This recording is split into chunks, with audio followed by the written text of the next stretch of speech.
Ganay 1,692 amanalon iti Iliti Bangar La Union iti First District iti probinsya tinaypayan iti cash assistance manipod iti Department of Agriculture. Dahito ket iti sidong iti Rice Competitiveness Enhancement Fund, Rice Farmers Financial Assistance RCEF RFFA tuno sa dinutunggal manalon ket imawat iti 5,000 pesos nga cash assistance.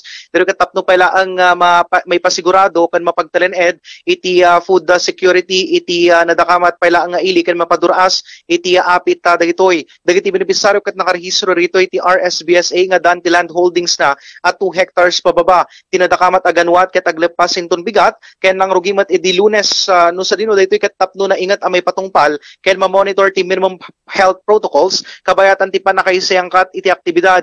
Nagyaman met dagiti manalon iti naawat da tulong pinansyal agsipud tadakkel abanag kinunada iti panakaipaay daytoy nang runa kariti na didigray ti mulada kabayatan ti duduprak ti bagyong Maring no sa dino may sa ti ili ti Bangar kariti ili ditoy probinsya an apektaran. 75% itanti bilang dagiti napaayan iti cash assistance ken ti DA intervention monitoring card kariti manalon a Bangareños ken manamnama amagunod ti 100% inton bigat. Bombo John Martin para sa Pambansang Radyo ng Pilipinas, consistent, #1 sa La Union. Basta Radio, Bombo!